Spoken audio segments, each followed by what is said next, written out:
Good morning बच्चों। आज हम क्लास सेकंड में हिंदी ग्रामर बुक से सेकंड चैप्टर पढ़ेंगे।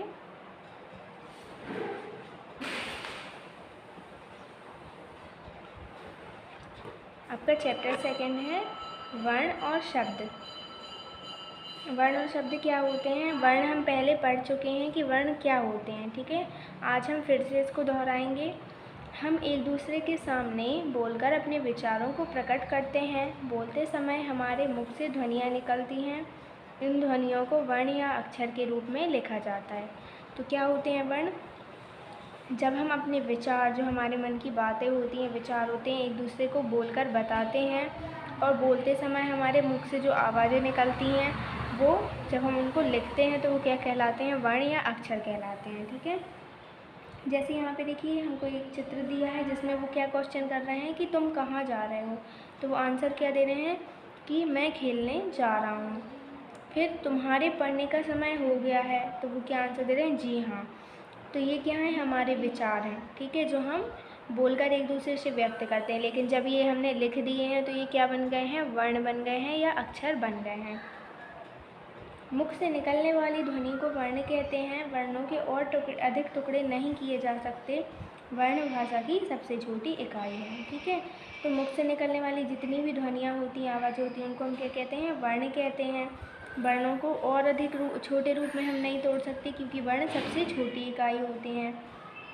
वर्ण दो प्रकार के होते हैं। कौन कौन से होते हैं? स्वर और व्यंजन, ठीक है। स्वर, पहले हम स्वर पढ़ेंगे। जिन वर्णों का उच्चारण स्वतंत्र रूप से किया जाता है उन्हें स्वर कहते हैं।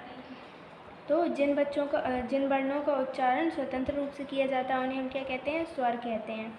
अब स्वतंत्र रूप से मीन्स, स्वतंत्र रूप से मतलब कि उनमें किसी और शब्द को ऐड करने की ज़रूरत नहीं होती है। वो अकेले अपने आप में ही कैसे होते हैं? पूरे होते हैं। तो हम उन्हें क्या कहते हैं? स्वर कहते हैं। हिंदी में 11 स्वर हैं। कितने स्वर हैं हिंदी में? हिंदी में 11 स्वर हैं। देखिए कौन कौन से हैं? आ, ई, उ, ऋ, ए, ऐ, ओ, औ। फिर से देखिए आ, ई, उ, ऋ, ए, ऐ, ओ, औ। ये क्या है? हमारे स्वर हैं, ओके, जो कितने होते हैं? 11 होते हैं। अब देखिए व्यंजन। व्यंजन का उच्चारण स्वरों की सहायता से ही किया जाता है। कैसे किया जाता है व्यंजन का उच्चारण? स्वरों की सहायता से किया जाता है। व्यंजन अपने आप में पूरे नहीं होते, उनमें क्या होते हैं? जो स्वर होते हैं वो मिले हुए होते हैं। हिंदी में कुल 33 व्यंजन हैं। हिंदी में कुल कितने व्यंजन हैं? 33 व्यंजन हैं। का, खा, गा, घा, या, चा, छा, जा, छा, पेशिया, टा, ठा, डा, ढा, अणा, ता, था, दा, भा, ना, पा, फा, बा, भा, मा, या, रा, ला, वा, शा, शा, सा, हा। ये क्या है? हमारे व्यंजन हैं जिनकी संख्या कितनी है? 33 है। अब देखिए संयुक्त व्यंजन। छा, त्रा, ज्ञा और श संयुक्त व्यंजन है, ठीक है।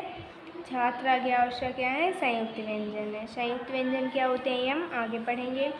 अतिरिक्त व्यंजन। ड और ढ अतिरिक्त व्यंजन है, ठीक है। ये हमारी जो शब्दमाला है उसमें डा और ढा होते हैं, उसी के थोड़े विस्तृत रूप हैं, ठीक है। स्वरों एवं व्यंजनों का समूह ही वर्णमाला कहलाता है। स्वरों एवं व्यंजनों का समूह क्या कहलाता है? वर्णमाला कहलाता है। स्वरों की मात्राएं। आ के अतिरिक्त प्रत्येक स्वर की अपनी एक मात्रा होती है, ठीक है। आ के अलावा जो भी स्वर हैं उनकी क्या होती है? मात्रा होती है। स्वर तथा उनकी मात्राओं की पहचान कीजिए। पहले हमको क्या दिए हैं? यहाँ पे एक कॉलम में हमको स्वर दिए हैं और नीचे के कॉलम में हमें उनकी मात्राएं दी हैं। स्वर आ, पहले आ की कोई मात्रा नहीं होती।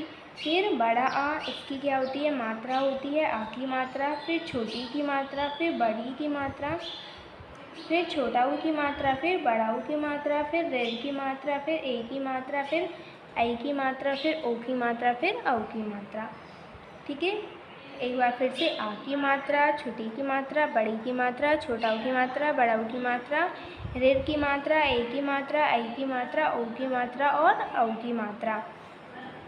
आ स्वर की कोई मात्रा नहीं होती क्योंकि सभी व्यंजनों में आ की ध्वनि मिली होती है। ठीक है, आ स्वर की कोई मात्रा नहीं होती क्योंकि जो सभी व्यंजन होते हैं उसमें क्या होता है, आ मिला हुआ होता है। यदि व्यंजन को बिना स्वर के लिखना हो तो हलंत का प्रयोग किया जाता है। अगर हम किसी भी व्यंजन में आ को मिक्स नहीं करते हैं तो हम क्या करते हैं, उसमें हलंत लगाते हैं। हलंत कैसा होता है, थोड़ा सा बड़ा ऊ की मात्रा के डिज़ाइन का होता है, लेकिन इसमें हम गोल नहीं बनाते, ये सीधा हमें डंडी खींच देते हैं। ठीक है,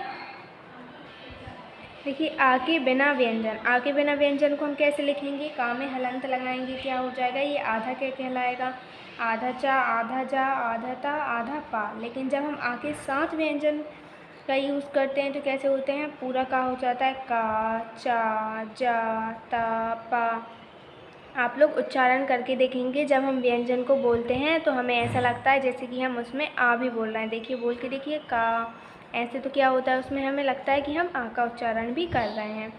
व्यंजन के साथ लगने वाले स्वर चिन्ह मात्रा कहलाते हैं। ठीक है, क्या होता है, जो व्यंजन के साथ चिन्ह लगते हैं वो क्या कहलाते हैं, मात्रा कहलाते हैं।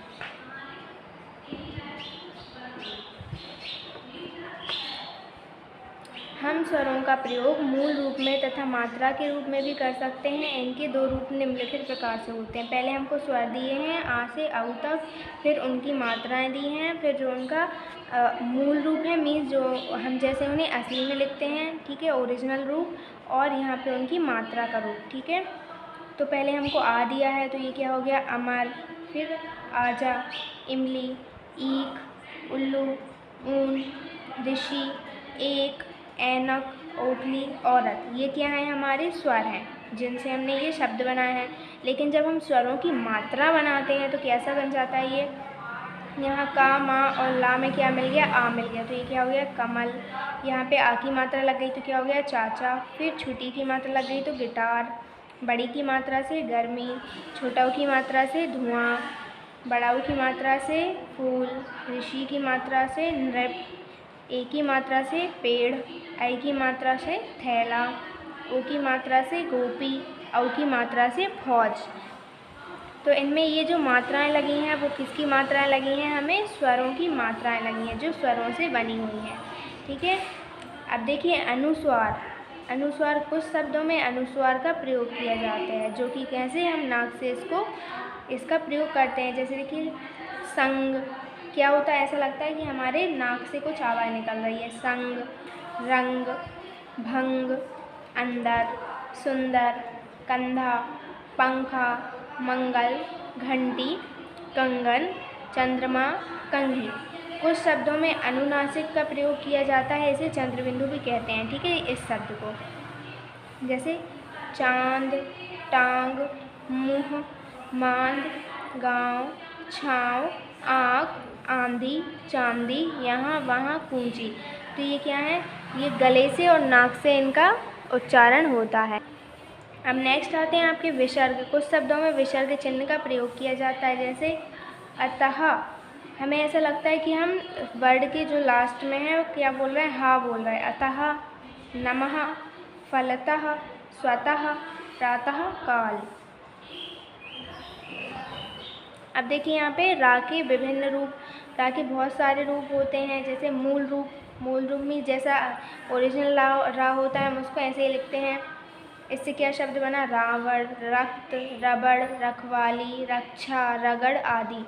अब पदेन रूप में देखिए ट्रस, प्रसाद, क्रम, प्रभु, ब्रह्म आदि। अब जो पदेन मात्रा होती है वो कहाँ लगती है, शब्द के नीचे लगती है। ठीक है, रेफ रूप में कैसे लगती है मात्रा, शब्द के ऊपर लगती है।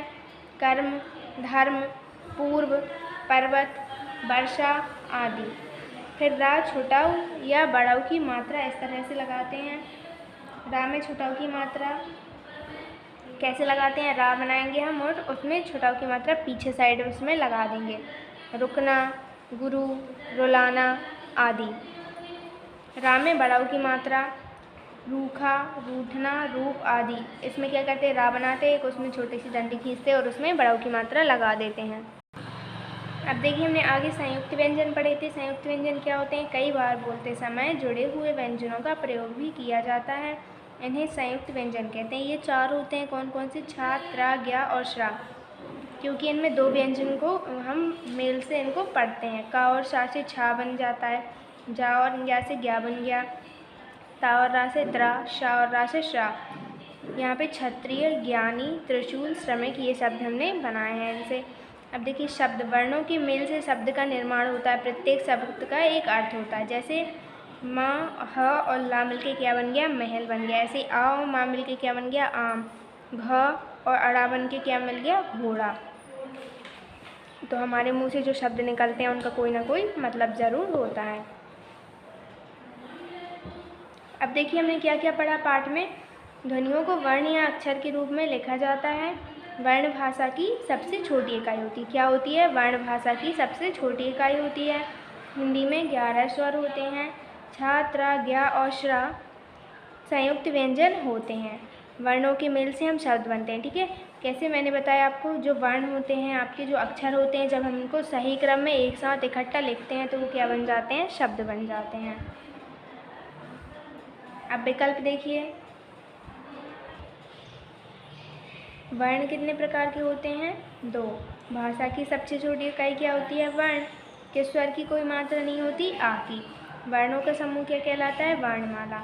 अब यहाँ पे हमको एक कॉलम दिया है जिसमें स्वर और व्यंजन लिखे हैं। इसको आप यहाँ पे अलग अलग करके लिखेंगे। मैंने लिखा है आ, ई, उ, ऋ, ए, उ, ओ, औ, ई। यहाँ पे चा, पा, रा, ना, पा, मा, घ, ला, छा। इनको हम सही क्रम में भी लिख सकते हैं, लेकिन जिस लाइन में हमको दिए हुए हैं मैंने उसी क्रम में इनको यहाँ पे लिखा है। संयुक्त व्यंजन ता और रा से क्या बना, त्रा। जा और ज्ञा से क्या बना, ज्ञा। शा और रा से श्रा, का और शा से छा। अब देखिए यहाँ पे आ की मात्रा, ई की मात्रा, छोटी की मात्रा, बड़ी की मात्रा, औ की मात्रा और ये ए की मात्रा। अब खाली स्थानों को भरेंगे हम। पेड़ पर एक बंदर बैठा है, पक्षियों के पंख होते हैं, शेर अपनी मांद में बैठा है, वहाँ मेरा घर है। तो ये आपका चैप्टर था बच्चों, वर्ण और शब्द। इसको आपको अच्छे से पढ़ना है, ओके, और अपनी बुक में भी फिल करना है।